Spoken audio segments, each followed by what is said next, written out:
Si un reportero te fuera a preguntar, ¿cuál es el momento más grandioso de tu vida? ¿Cómo responderías? Le voy a dejar esa pregunta para que esté trabajando en su mente y en su corazón durante este mensaje. Si alguien o un reportero famoso, CNN, Univisión, Telemundo, usted ponga alguien de renombre fuera a preguntarte, ¿cuál es el momento más grandioso de tu vida? ¿Cómo responderías? Bueno, quiero compartirles un detalle en particular que sí se dio en la clase bíblica, yo espero que sí. En el video en particular, un aspecto muy interesante en la historia de los Estados Unidos, los inicios de los estados de esta nación, de este país.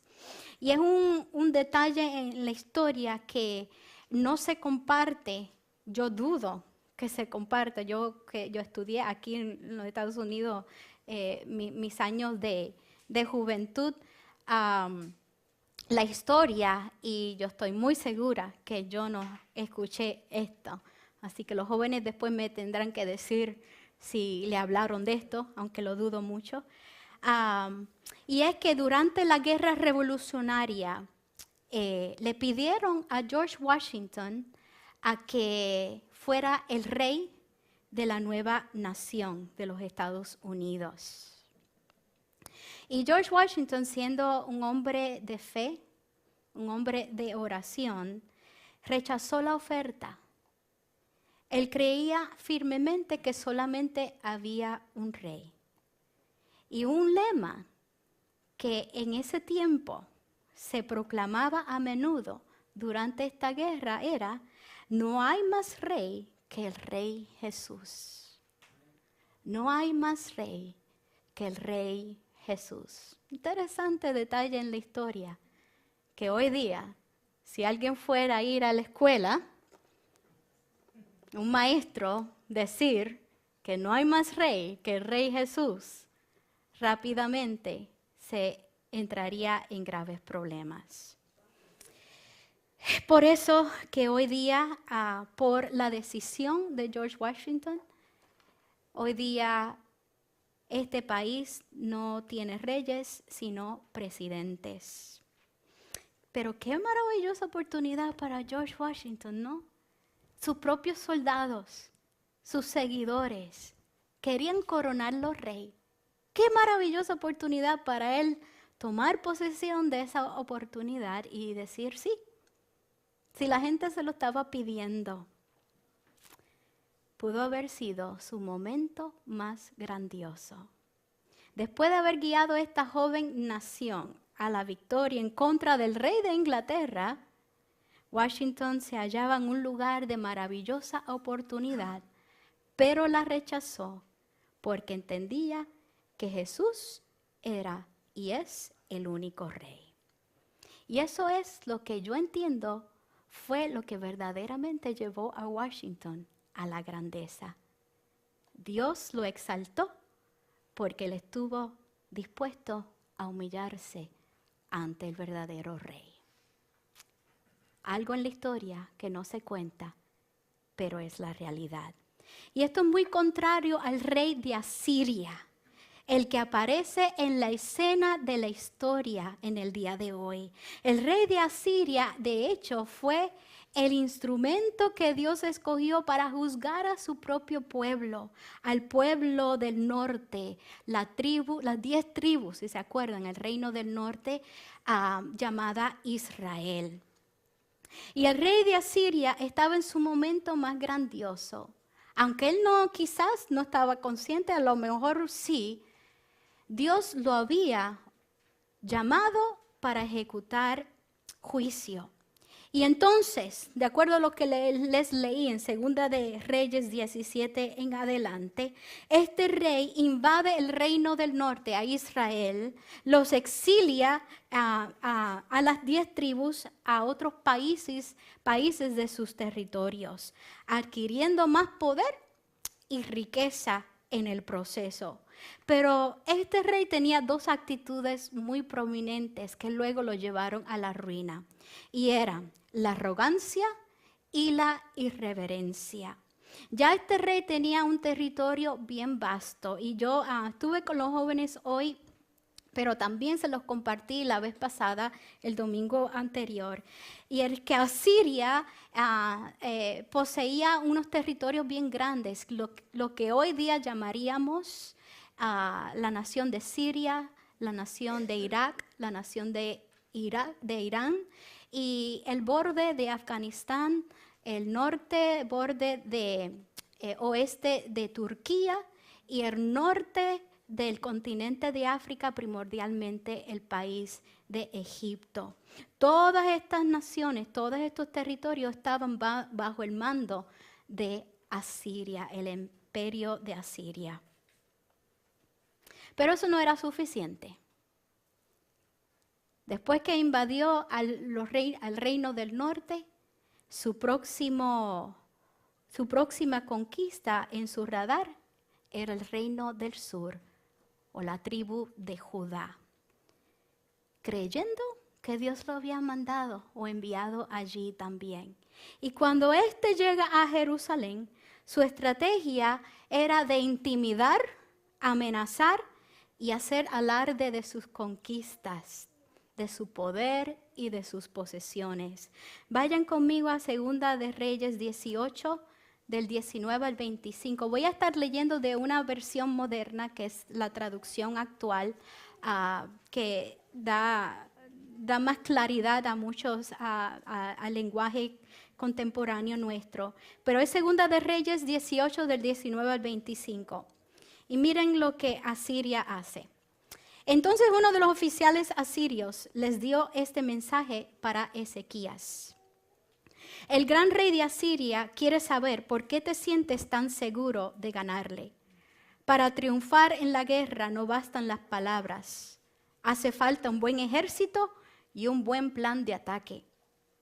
¿En quién confías que te atreves a luchar contra el rey de Asiria? ¿Acaso confías en Egipto? Ese país y su rey son como una caña astillada que se romperá si te apoyas en ella y te herirá. Y si me dices que confías en tu Dios, entonces ¿por qué has quitado todos los altares y ordenaste que tu pueblo lo adore solamente en Jerusalén? Tú no tienes con qué atacarme. Es más, si ahora mismo me muestras a 2 jinetes, yo te doy los caballos. Y si estás esperando a los egipcios, déjame decirte que los caballos y carros de combate de Egipto no harán temblar ni al más insignificante de mis soldados. Además, hemos visto a destruir este país porque Dios nos ordenó hacerlo. ¿Cómo va a responder el rey de Judá, llamado Ezequías? Este es un gran momento decisivo para el reino de Judá. Ya había visto lo que Asiria había hecho con el reino del norte. Y Judá era una tribu pequeña, no tan grande como las 10 tribus que acababan de ser destruidas. ¿Cómo va a responder el rey Ezequías? ¿Cómo va a responder ante las amenazas y la intimidación del rey de Asiria? ¿Acaso ustedes no se han sentido así cuando todas las cosas vienen a la misma vez bombardeándote? Cosas negativas, situaciones que ponen una barrera en tu vida y uno se pregunta, ¿qué más? ¿Qué más va a venir por el camino? ¿Cómo respondes ante la constante intimidación y los ataques de otros? Bueno, sí les puedo decir que el rey Ezequías, que comenzó a gobernar a los 25 años de edad, joven, a esa edad, este joven escogió seguir los pasos de Dios. Este sí, que fue un rey bueno porque buscó la voluntad del Señor y seguirle a Él.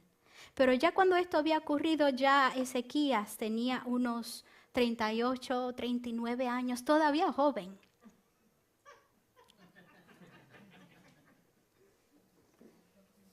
Más vale que me apoyen en eso. Todavía joven.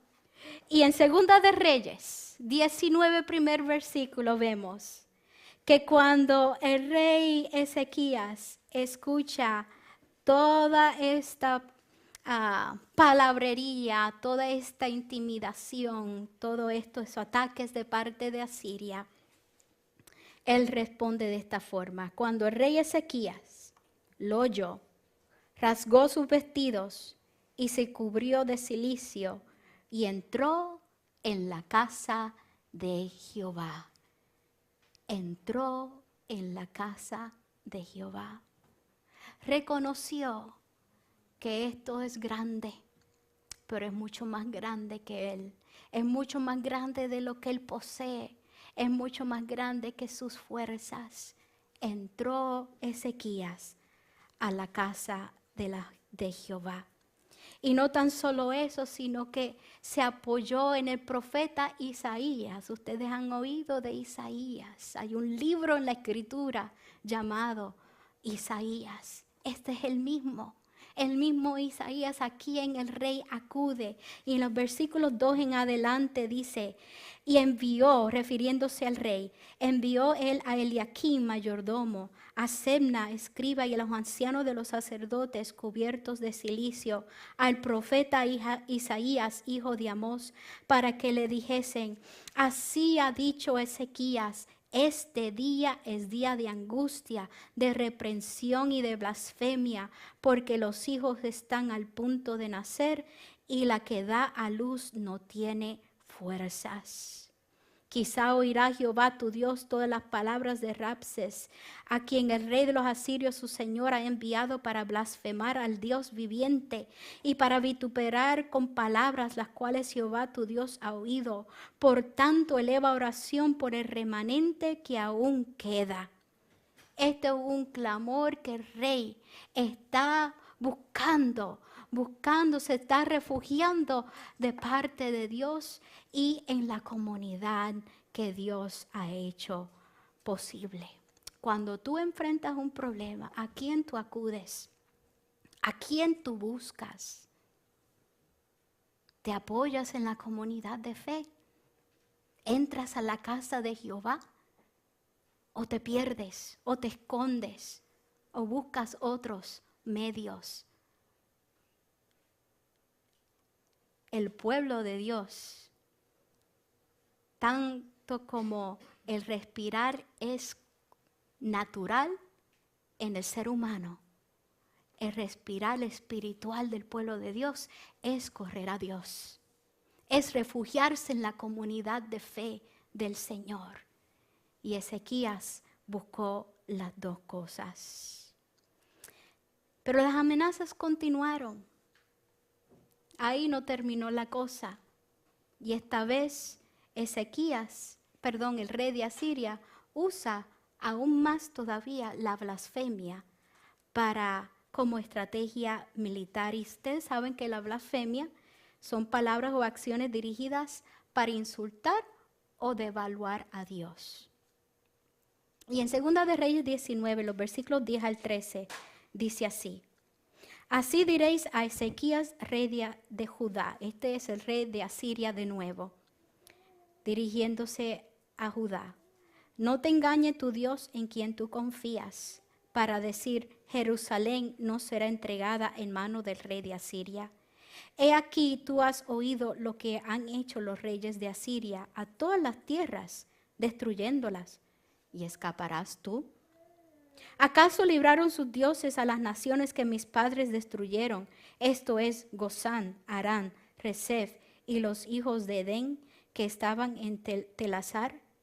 ¿Dónde está el rey de Amat, el rey de Arfad y el rey de la ciudad de Sebarfim, de Ena y de Iba? Asiria, como que se le fue a la cabeza su poder, su dominancia, ante el pueblo de Judá y en estos momentos ante Dios. Pero Ezequiel permanece firme y eleva una de las oraciones más hermosas en toda la Escritura. Es una oración firme, humilde y de fe. Y para mí, que este fue su momento más grandioso. Síganlo conmigo, versículo 14 en adelante. Y tomó Ezequiel las cartas de mano de los embajadores, y después que las hubo leído, subió de nuevo a la casa de Jehová, y las extendió Ezequías delante de Jehová. Y oró Ezequías delante de Jehová diciendo: Jehová Dios de Israel, que moras entre los querubines, solo tú eres Dios de todos los reinos de la tierra. Tú hiciste el cielo y la tierra. Inclina, oh Jehová, tu oído y oye. Abre, oh Jehová, tus ojos y mira. Y oye las palabras de Sennacherib, que ha enviado a blasfemar al Dios viviente. Es verdad, oh Jehová, que los reyes de Asiria han destruido las naciones y sus tierras. Es verdad que echaron al fuego a sus dioses, por cuanto ellos no eran dioses, sino obra de manos de hombres, madera o piedra, y por eso los destruyeron. Ahora pues, oh Jehová Dios nuestro, sálvanos, te ruego, de su mano. Y aquí esto es muy clave. Para que sepan todos los reinos de la tierra que solo tú, Jehová, eres Dios. Bendito sea el nombre del Señor. Dios bendiga su palabra. Este fue el momento más grandioso de Ezequías. Porque Ezequías, el objetivo de él no era simplemente supervivencia. Sálvanos, oh Dios. No era simplemente, Señor, alivíame y rescátame de mi crisis o de mi problema. Oh Señor, ayúdame, resuélveme esta situación. Líbrame de esta carga que estoy pasando. No tan solo Ezequías pidió estas cosas, sino que el objetivo de Ezequías era la gloria de Dios. Era para que todas las naciones conocieran quién es Dios. Para que las naciones vieran que en medio de esta crisis Dios es fiel y es todopoderoso. ¿Cuántos de nosotros oramos de esa manera? Para que Dios se glorifique en mi problema. Para que Dios se glorifique en mi vida. Para que yo pueda reflejar el carácter de Dios en mi vida. ¿Cuántos de nosotros anhelamos que a través de mi vida la gente pueda ver a Cristo? La gente pueda ver la gracia y el poder de Dios. Pero muchas veces nuestras oraciones son tan superficiales.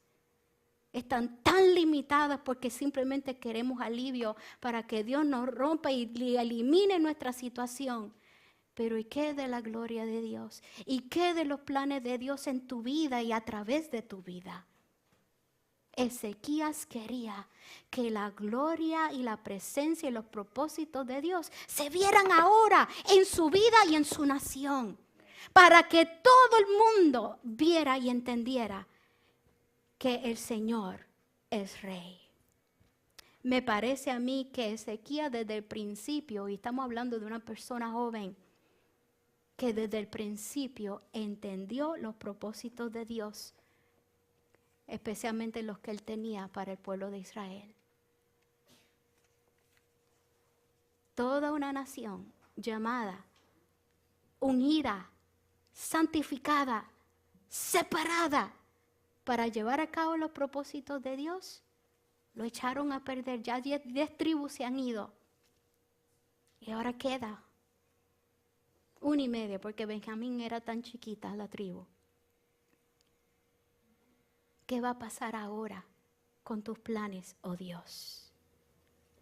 Ezequías sabía que su vida estaba en un momento decisivo, que Judá estaba en un momento clave. Sí, él estaba consciente de la realidad, que Asiria había destruido tantas naciones. Y en comparación, ellos eran como un velloncito o una piedrita. Pero Dios escuchó la oración, aleluya, y responde a su clamor. De hecho, Ezequías no tuvo que sacar sus caballos y su ejército, porque no hubo guerra. El mismo ángel del Señor entró al campamento asirio por la noche y mató 185,000 soldados enemigos. Y cuando el rey de Asiria se levantó por la mañana, vio que casi todo su ejército estaba eliminado, quedó mudo, viró su cara y se regresó a Nínive, a su Capitolio. La tristeza de todo esto es que cuando el rey llega, en una noche sus 2 hijos, el rey arrogante, el rey que se creía por sobre Dios, sus 2 hijos lo mataron. No hay más rey que el Señor Dios. Dios dice que Él odia el orgullo o la arrogancia siempre. No hay lugar ante Dios para el orgullo o la arrogancia. Él ha condenado naciones y hasta ángeles que han poseído esta cualidad. Dios condenó el orgullo del rey de Asiria porque el orgullo está arraigado en la autodependencia y el egoísmo. Es cuando dependemos de nuestras fuerzas, de nuestras habilidades, de nuestras propias capacidades y recursos y no hay espacio para Dios. Es cuando tenemos cierta necesidad de mostrarle a otros quiénes somos. Es cuando no es suficiente lo que tenemos. ¿Cómo entonces nosotros nos vamos a guardar del orgullo, de la arrogancia, de la irreverencia ante Dios? ¿Cómo nos vamos a guardar de estas cosas? Y tengo 4 cositas que quiero compartir con ustedes y con eso termino. Número 1, y esto es muy importante, reconozca que no es fácil detectar el orgullo en ti. Eso es lo primero que tienes que reconocer, que eso no es fácil detectar, el orgullo que hay en ti. Y todos nosotros tenemos orgullo. El predicador Buddy Robinson dijo, el orgullo es la única enfermedad conocida en la humanidad que enferma a todos excepto al que la padece. Todo el mundo está afectado, pero el orgulloso, ¿qué le pasa a esta gente? Si yo soy lo que soy.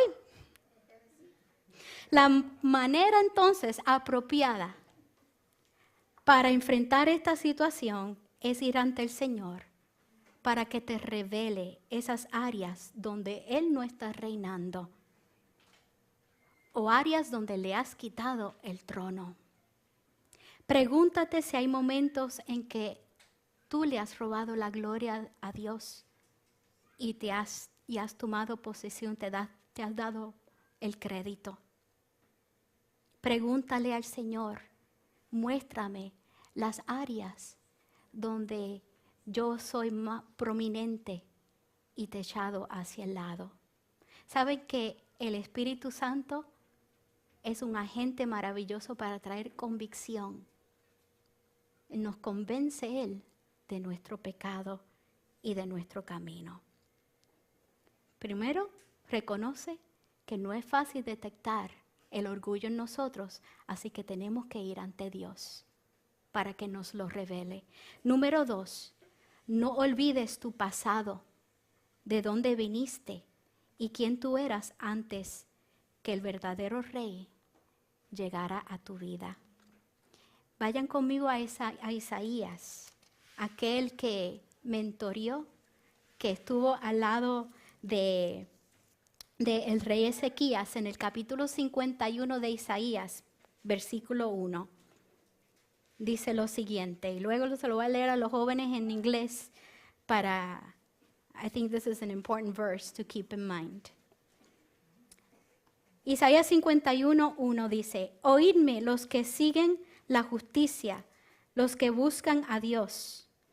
Miren a la piedra de donde fueron cortados y al hueco de la cantera de donde fueron arrancados. A mí me encanta eso. Lo voy a leer otra vez.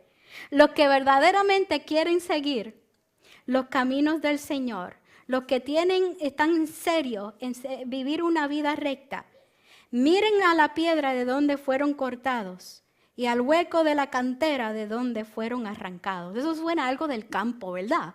Me encanta.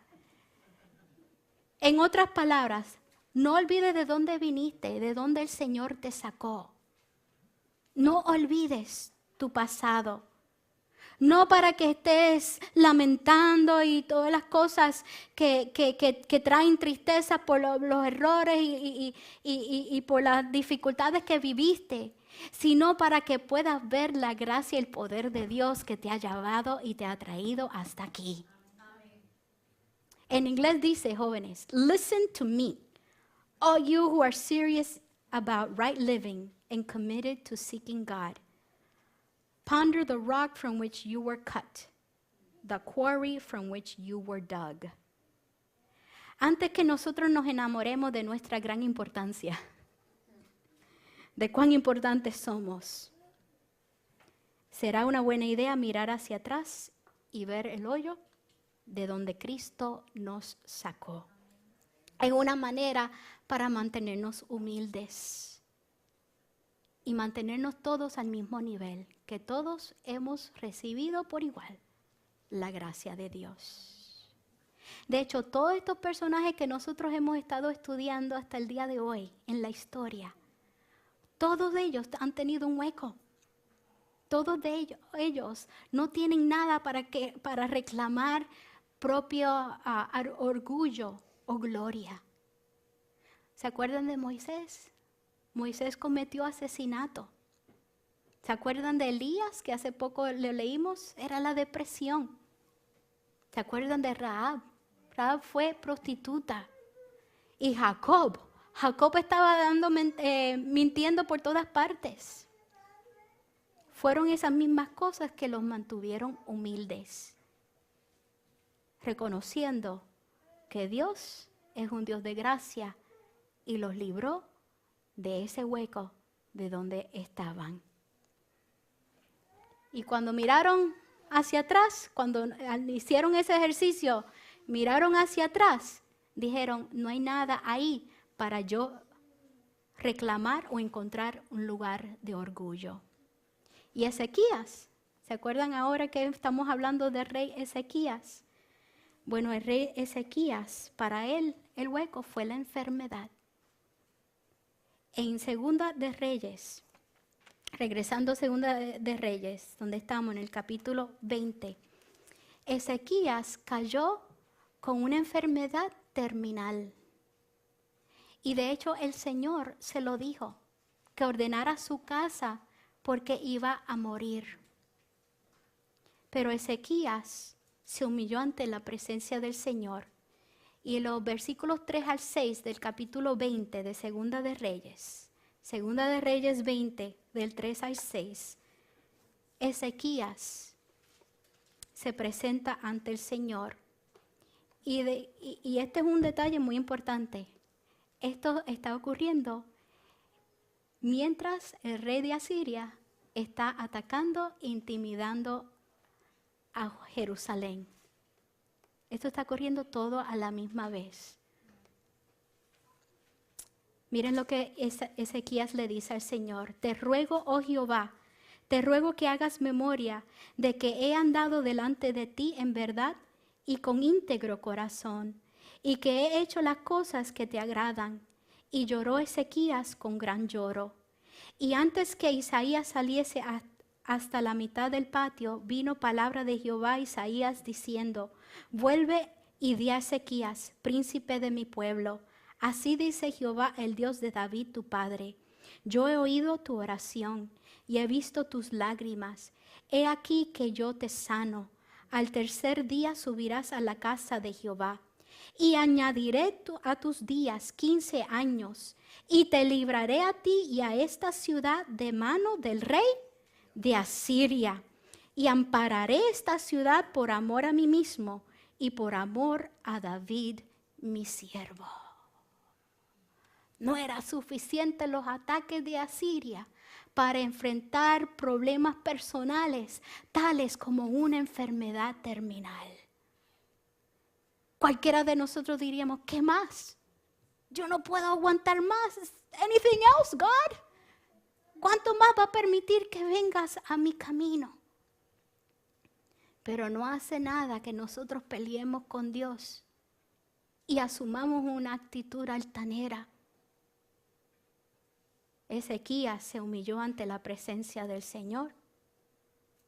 Una enfermedad ciertamente mantiene a cualquiera de nosotros humildes. Ezequías fue a la fuente y reconoció que solamente Dios puede hacerlo todo.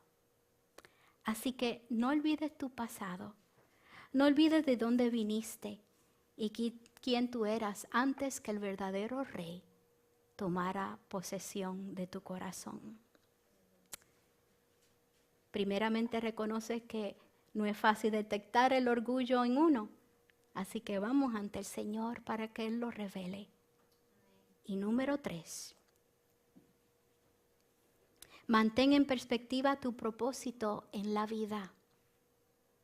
Sigamos el ejemplo de Ezequías. ¿Se acuerdan que aquella oración ante los ataques y la intimidación del rey de Asiria? Ezequías, además de pedir refugio, salvación, su objetivo primordial era que la gloria de Dios se manifestara y los propósitos de Dios se cumplieran por todas las naciones, para que las naciones vean y conozcan que tú eres el Señor. Yo anhelo en mi vida que cual sea el problema o las situaciones que yo esté viviendo, sea a nivel personal, familiar o relacional o espiritual, que la gloria de Dios se manifieste, que yo pueda reflejar el carácter de Dios. Y que de esa forma otros puedan ver que aunque todos nosotros pasamos por problemas, no es así, nadie es exento de los problemas o las tormentas de la vida, pero la diferencia está en quién tú te has refugiado. Y finalmente, mide o compara tu vida con la de Jesús. J. Oswald Chambers, en su libro Liderazgo Espiritual, escribió: si somos honestos cuando medimos nuestra vida con la del Señor Jesús, quien se humilló hasta morir en la cruz, no nos queda más que sentirnos abrumados por lo barato, innoble y hasta lo bajo de nuestro corazón. Es cuando nos medimos no con otros, sino con el Señor, es que vemos que no hay nada que yo pueda decir o reclamar para ganarme la gracia y el amor del Señor. Ahorita en la clase con los jóvenes estábamos compartiendo que en la profecía de Isaías 53, y pueden ir conmigo si quieren, Isaías 53, hay una en versículo 3 en particular, la profecía sobre el Mesías, el Señor, el Salvador. Habla de que el Señor iba a ser despreciado y desechado.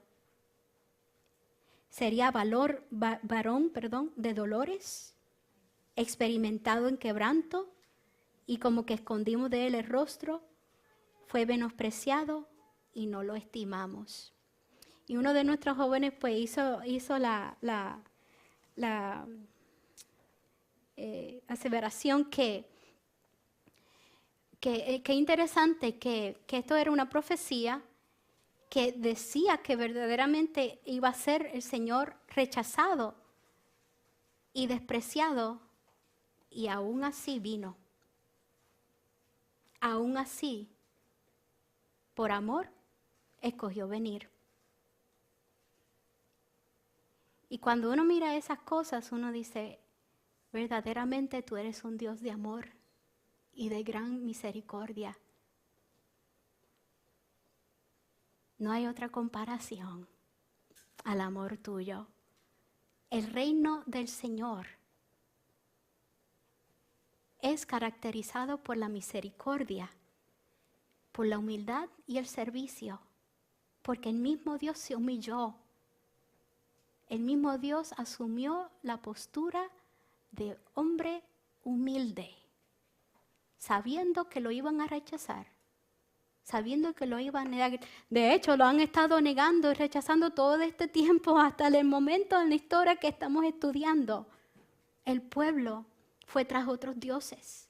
El pueblo rechazó a Dios constantemente. Y aún así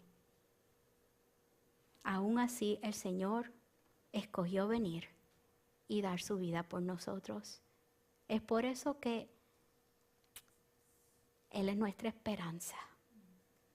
Cuando miramos el caso horrendo que ocurrió en Aurora, Colorado,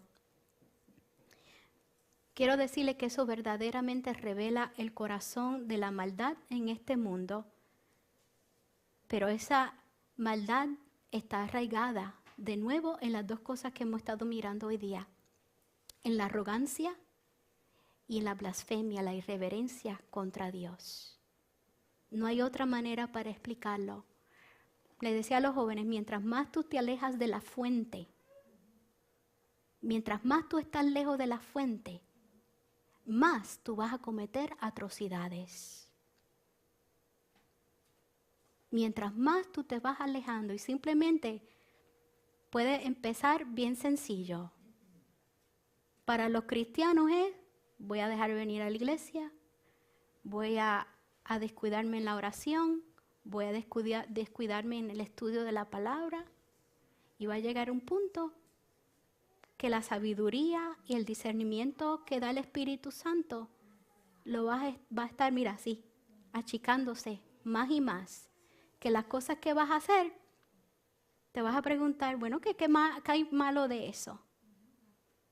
Porque no vas a tener el poder y la presencia potente del Espíritu hablándote y guiándote.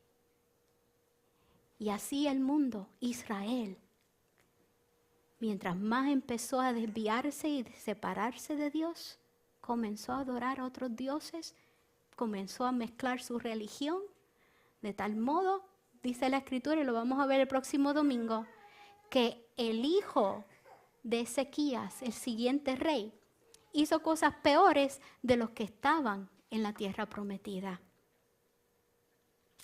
Así que estamos abriendo cosas horrendas hoy día, pero esa es la historia del mundo, desde el principio, y es porque el mundo escogió alejarse del Señor. La esperanza para el mundo son las mismas palabras que George Washington le dio a sus soldados cuando quisieron coronarlo rey. No hay más rey que el Señor Jesús. Y hasta que el mundo conozca y reconozca a Jesús como el Señor, el Salvador y el Rey del mundo, y se rinda de su arrogancia, de su blasfemia, entonces disfrutaremos de la justicia, la misericordia y la paz del Señor. Ahora has podido contestar la pregunta: si un reportero fuera a acercarte a ti y te preguntara, ¿cuál es el momento más grandioso de tu vida? ¿Cómo le responderías? Mi oración es que todos podamos decir: el día que escogí Cristo reinar en mi corazón.